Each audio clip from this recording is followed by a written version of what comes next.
Olá, seja muito bem-vindo aqui ao nosso canal Pode Tudo. Hoje eu quero fazer aqui algo diferente de tudo que eu já fiz. Hoje eu quero prestar um tributo à honestidade intelectual. Um tributo contra os teólogos travestidos de historiadores. Devemos prestar este tributo àqueles que, sem se curvar aos ditames do monopólio acadêmico, ousaram pensar com liberdade, debater com clareza e expor com honestidade, de fato, aquilo que eles vislumbraram no âmbito da atividade acadêmica. Minha gente, em tempos em que o título vale mais que a lucidez, é urgente reconhecer os que preferiram a integridade à conveniência. Se você ainda não é inscrito aqui no canal, se inscreva, ative o sino aí para receber notificações se você gostar deste conteúdo e quiser fazer parte de uma comunidade realmente cognitiva e libertária. Honesta. No Brasil, muitos que se apresentam como historiadores nada mais são do que teólogos disfarçados. Eles estão empenhados em defenderem dogmas sob a máscara da crítica histórica. Eu não preciso nem falar. Sou o canal com a maior playlist sobre temas relacionados a Jesus histórico, sobretudo aqui no Brasil. A busca pelo chamado Jesus histórico se converteu para esses numa cruzada ideológica, uma tentativa desesperada de salvar um mito por meio de hipóteses frágeis, contraditórias e manipuladas. Mais do que um projeto de reconstrução, supostamente de uma figura que há quem diga que seja um Jesus real, porque o histórico foi para o lixo, segundo John Paul Meyer.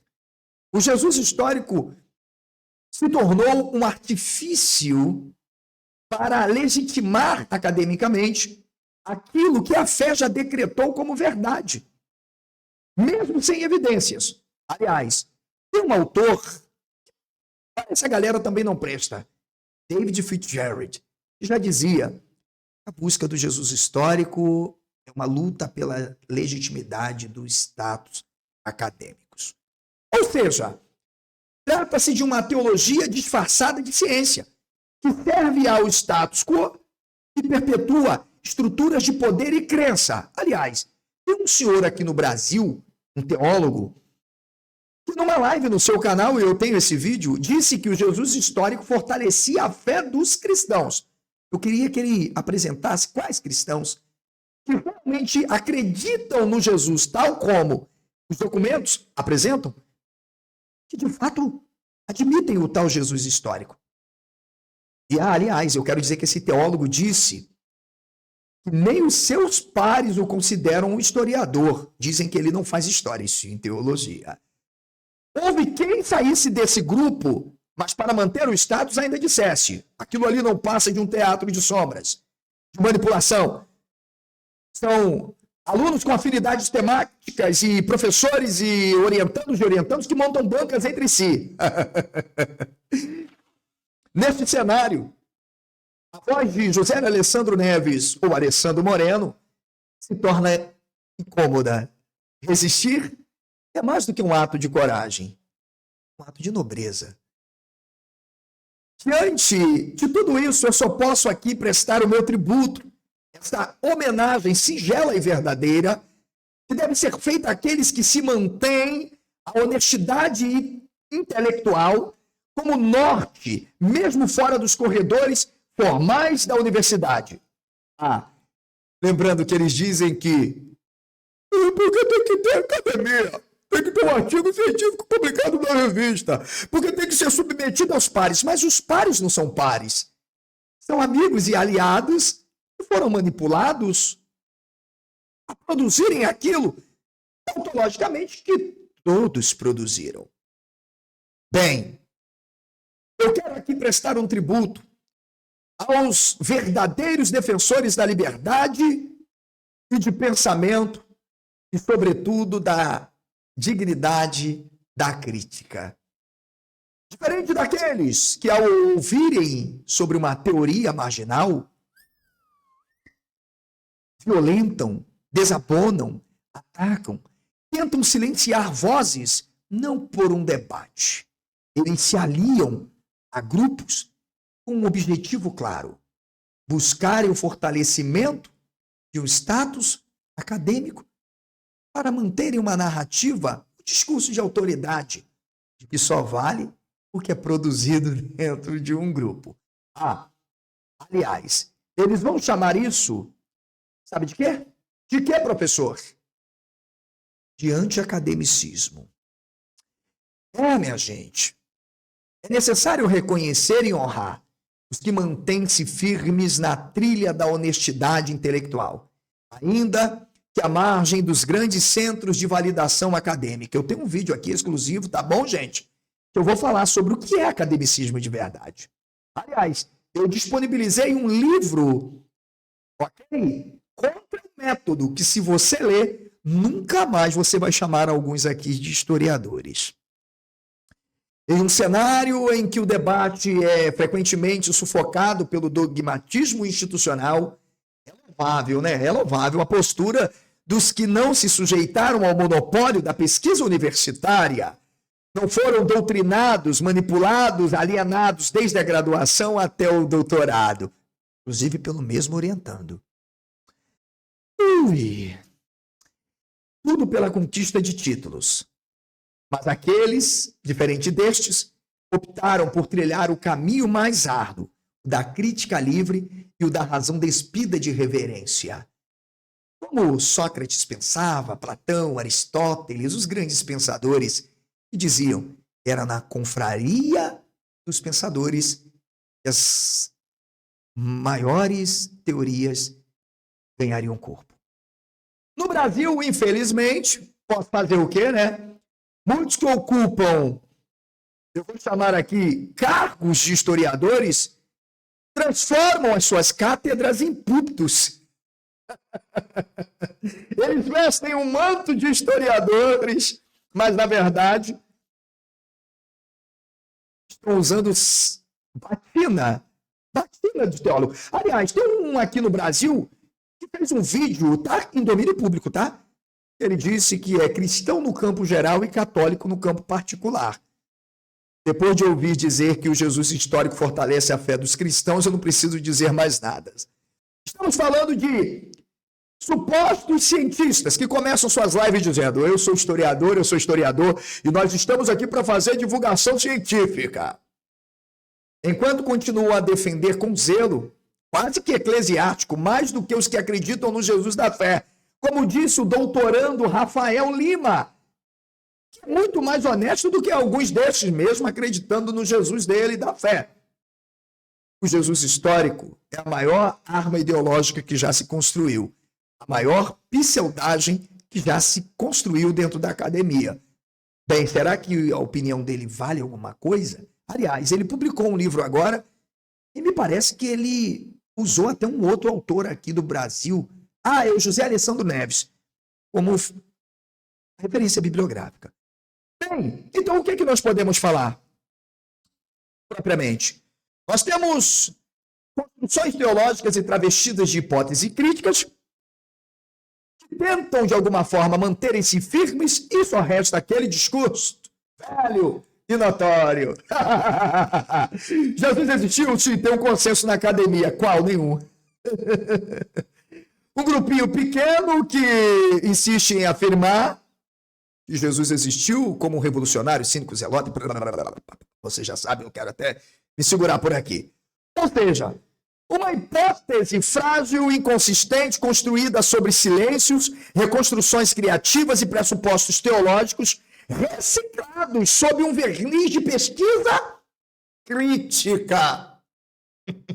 A pergunta que eu não quero falar. Por que aqueles que se bandiam, se eu posso usar esse... Eu acho que eu nem posso, tá, gente, usar esse termo.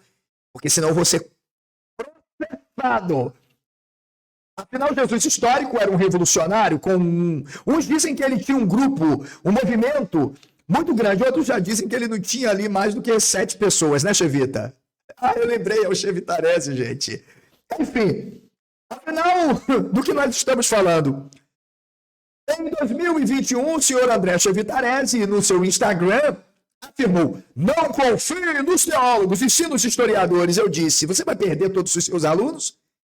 Não demorou 2023, ele veio a público e disse: olha, nem os meus pares dizem que eu faço história, e sim teologia. Bem, senhor Chevita, a minha deontologia não é pessoal, ela é profissional, acadêmica. O senhor não sente vergonha na cara, não? Por gentileza. Bem, por que o senhor foge de mim de um debate sério? Por que é mais fácil se aliar aos pares e dizer que faz ciência? Portanto, esses teólogos são disfarçados de historiadores. Não é isso, seu Chevitarese? Juliana Cavalcante, Laír Amaro, eu estou falando pelo menos de gente que tem ainda o meu respeito por terem publicado alguma coisa. Eu não estou falando aqui de fanfarrões vira-latas do YouTube, não. Por favor. Qual é o interesse na construção real dos textos? Entendi. É a manutenção da autoridade simbólica da figura de Jesus, que de alguma forma retroalimenta os católicos e protestantes sobre a possibilidade de um Jesus real, segundo John Paul Meyer. É por isso que eles flertam com o catolicismo e o protestantismo. É cada vez mais difícil. A minha luta aqui no YouTube ela é grande. Não vai aparecer corajoso para querer debater comigo sobre Jesus histórico, desculpe.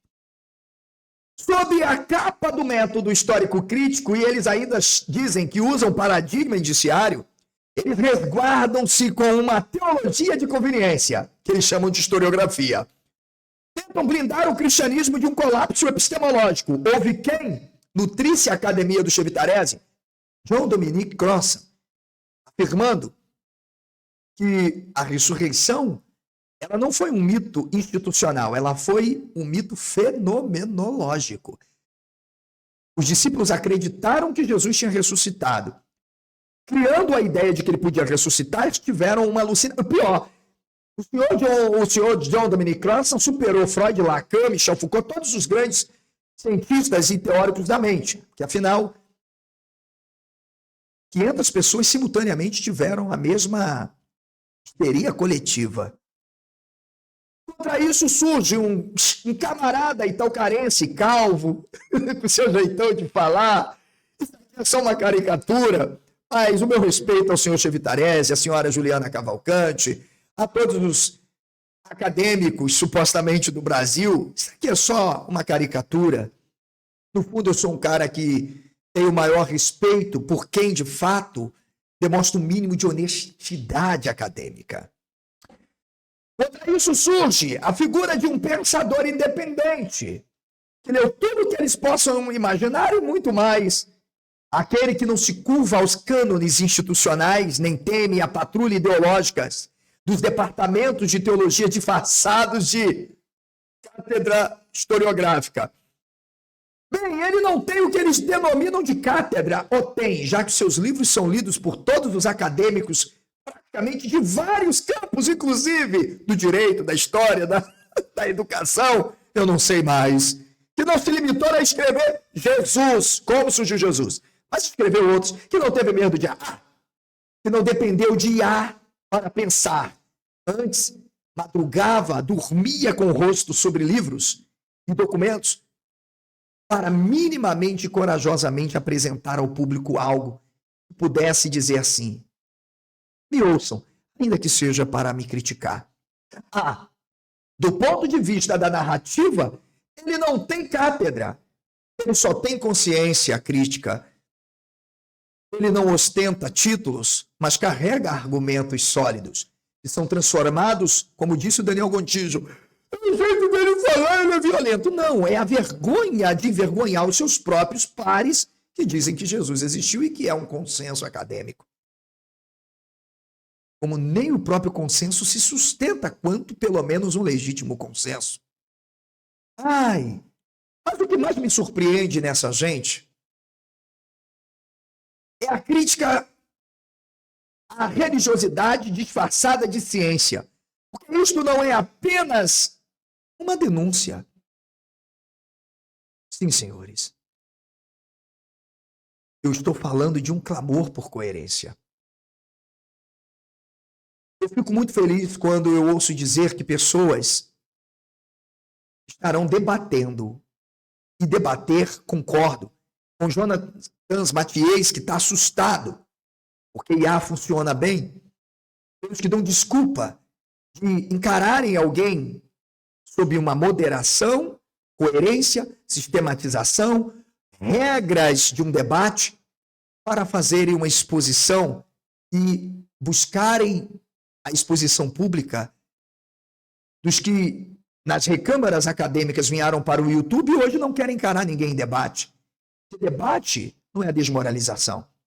Debate não é o uso de recursos argumentativos para deslegitimar um pensamento, e sim um argumento probabilístico, sólido e respeitoso, sempre fundamentado com critérios minimamente metodológicos e científicos.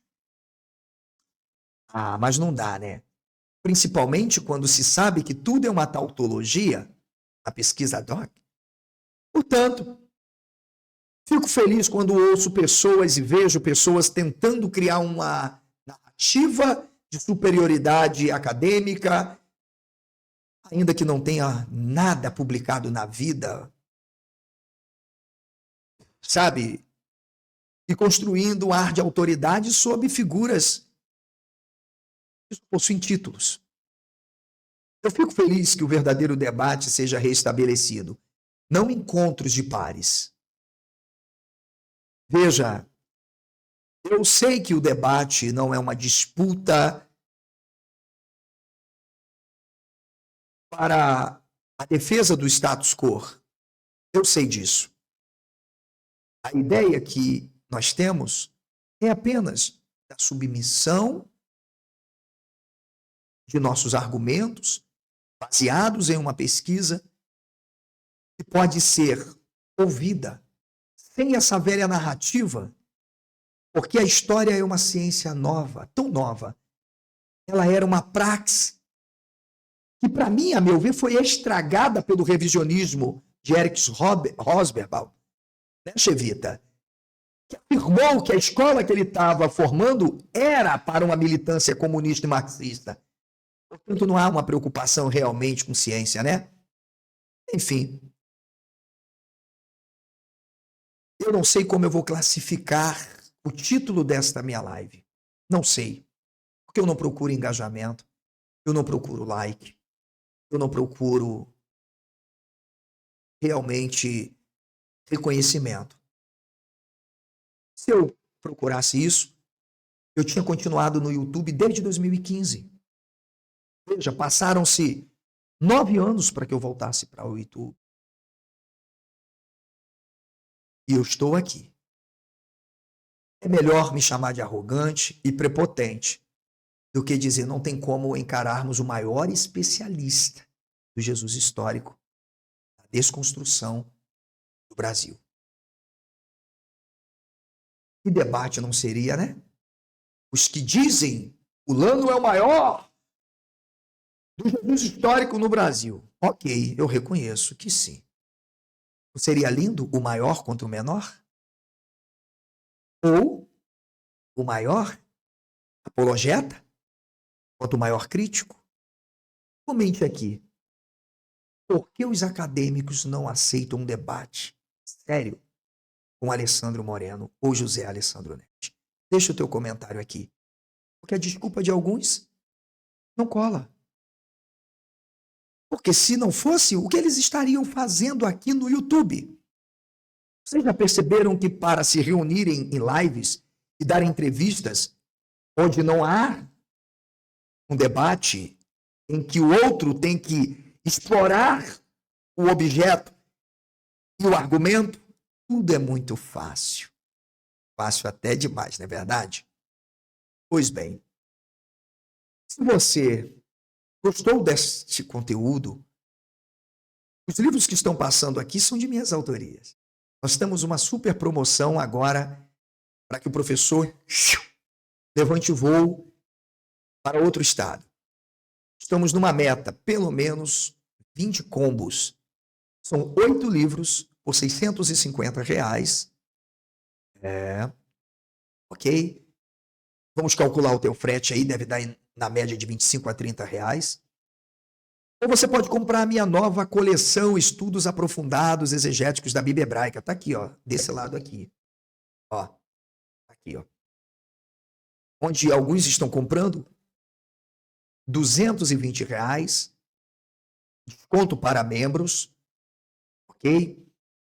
É só entrar em contato comigo. Ah, lembrando, estamos sob nova produção, estamos batendo uma meta maravilhosa de entrega, onde as pessoas estão recebendo até em tempos, tomara que continue assim, porque tudo que começa bem, ultimamente eu não tenho dado sorte. Então, se você, por acaso, quiser deixar um valeu demais aqui neste vídeo, R$ 2, R$ 5, R$ 10, 100, é com você. Você não só ajuda o meu trabalho, minha atividade profissional, acadêmica, que é uma extensão da minha vida, como você ajuda esse canal a ter uma relevância maior, superar o algoritmo do YouTube.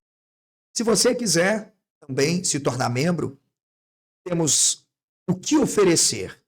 Aqui não temos entretenimento, passatempo. Nós temos uma comunidade de desenvolvimento cognitivo. Você, sendo membro exclusivo, tem direitos a cursos que você poderá escolher, materiais, benefícios, bibliotecas, e aí é com você. Membro Premium, então, supera tudo. Se você fizer a sua assinatura pelo Mercado Pago, você já recebe todos os benefícios em 24 horas, você já tem acesso para assinatura exclusiva e Premium. Se for pelo canal, você recebe em dose homeopática. Todo mês é liberado os benefícios. Seja você que assina pelo Gabd ou aqui pelo canal, eu estarei sempre à disposição para dar toda a mentoria, atenção que lhe é devida aos que valorizam o meu trabalho. Para concluir, depois de anos, agora sim, o meu manual do hebraico bíblico prático. Uma decodificação das gramáticas instrumentais numa linguagem com um método próprio empregado. E esse mais de 18 anos, tendo passado em diversas instituições além da minha, formando alunos que estão atuando em diversas instituições, eles não são fantasmas. Ok? Eu só tenho a agradecer. Um grande abraço. Tchau, tchau. Espero vocês em um próximo vídeo ou em uma próxima live.